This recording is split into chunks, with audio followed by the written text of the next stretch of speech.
Hello and welcome to the first outdoor episode of Crankcase. Today, as you can see, we are not at home recording on a Zoom call. This is the real thing, right? So, आप जब car segments की बात करते हो, say SUVs, sedans, compact SUVs, जो भी, there is one product, there is one car, there is one brand which makes the hero of that category. तो अगर आप SUVs की बात करें तो it is probably the Fortuner. अगर आप sedans की बात करो, mid premium sedans की बात करो तो it is going to be the Honda Civic. And if you talk about compact SUVs, it is going to be a Creta. So now when you think of hatchbacks, there is also a hero product, and now that hatchbacks market is quite competitive. There are a lot of products in that car in that segment. So when you talk about hatchbacks, there are really two hero products. One is the Maruti Swift, जो काफी time से काफी strong hold रखा हुआ है market पे. The other one is probably the i20 Elite, which has also been a very strong contender in the premium hatchback category. But I think there is a new player in the market. There is a new kid on the block. There is a new hero in the segment, and it is here.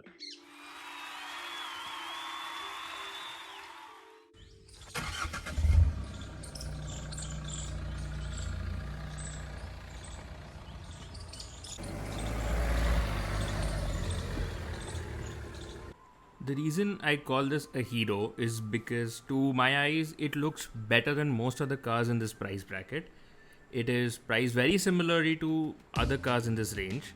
It is refined, it is restrained, and it feels more expensive than it actually is, which is a slight edge. The car comes with three engine options: a 1.2 liter Revotron, which is a petrol engine that makes 86 PS of power and 113 Newton meters of torque; another turbocharged petrol, which is also 1.23 cylinder, which makes 110 PS and 140 Newton meters of torque; and a 1.5 turbo Revotorque, which is a 4-cylinder diesel, which makes 90 PS of power and 200 Newton meters of torque. Right. So the big question: how is the car, and how does it feel to drive? How does the car feel on the road? Right now, as you can see, the road is quite bumpy. It's a कच्चा रास्ता है basically. हम लोग city में नहीं चला रहे. And it is quite good. The ride is quite comfortable. There is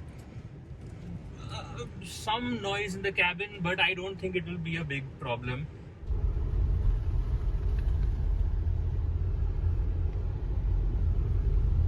So I have the diesel XZ model here, and it is quite torquey. There is enough power for city driving. There is enough power to cruise along on motorways probably, and there is an eco mode right here if you want to switch. Economy drive mode activated. And it tells you economy drive mode is activated, so you know that you are saving petrol. And it does power down the car a slight bit, but most people who drive it in the city will not feel a difference. The only a very small complaint that I have is the steering wheel is a little, it's a little bit smooth. So if you're trying to steer it with one hand, your hand might slip. So all the four doors of this car open to 90 degrees, so you can get in and out of the cabin more easily. Now the interior and the features of the interiors will depend on what trim level you choose for the car, and there are many trim levels for this car, which we will link in the description below, so go have a look. It's a good transition we have now, because now we are on smoother roads and we are about to turn on to a proper road. So let's open the throttle up a little bit and see what this car can do. I will switch out of city drive mode activated, and I'm in city drive mode, and here we go. Okay, so immediately what I can say is the torque builds up after about 2000 rpm, but when it does, it is quite punchy. You will definitely not feel a lack of power while driving in the city. It is quite good. The 1.5 turbo diesel in this car, the XZ variant, is smooth. It delivers enough power to be able to drive around the city. It is good for overtaking, and it delivers its peak torque between 1250 and 3000 rpm, which is fairly low end and means that you will have to change gear less often if you're driving in heavy traffic, and that is convenient. It is good over bumps. If you just saw the camera shake, we just went over a bump. It is quite good, and oh, nice, not bad. It's terrify a few people on the road. Brakes are very very good, bitey, and yeah, it's a great car to drive in the city, man. I'm quite impressed with this. I'm very happy. You can not see me smile under the mask, but I am smiling. This is a good day. Oh, here we go. Auntie.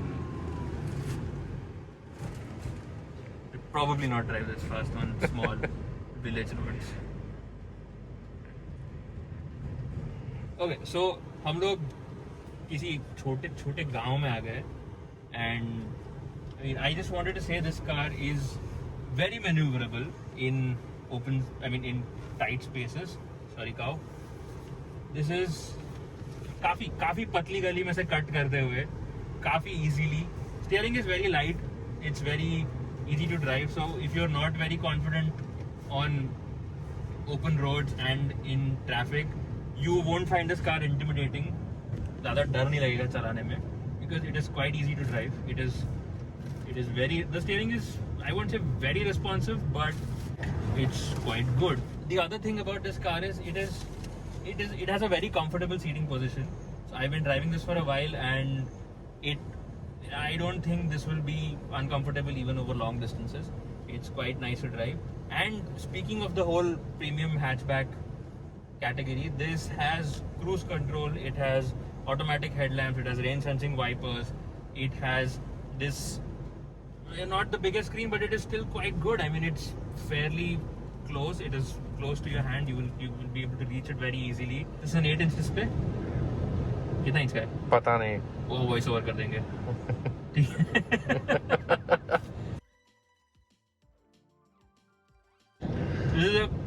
You have a display, you have Android Auto, you have Apple CarPlay, you have basically all the features that you might require from a car of this size and of this value.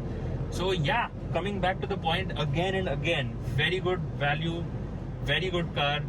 Go buy it if you have money. Thank you. Speaking of money, the petrol variant of the Altroz starts at the base trim level, that is XC, at 5.85 lakhs ex showroom, and goes up through the different trim levels all the way up to XZ Plus, which is 8.44, and XZ Plus Dark Edition, which is 8.7. Then comes the diesel variant, which is available in almost all the trim levels except for the dark version, which goes from 7.04 to 9.59 lakhs. And then you have the turbocharged iTurbo variant, which starts at the XT trim level and goes all the way up to XZ Plus Dark, which is up to 9.35 lakhs. Look at this little peacock sitting on the windscreen.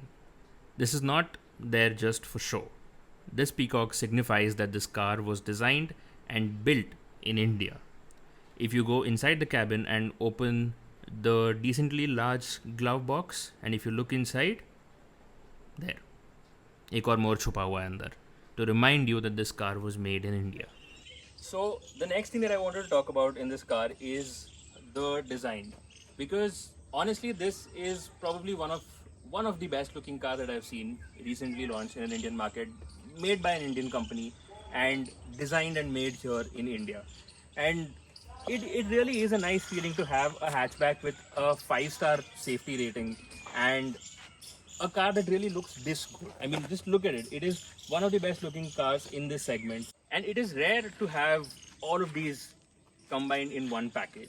Good looks, great value for money, and a very good car to drive. So if you're considering buying a hatchback, then well, look no further. I mean, this is as good a deal as you can get. And yeah, that was probably it. Pretty much there. Thanks for watching. Like, share and subscribe. We will see you in the next video.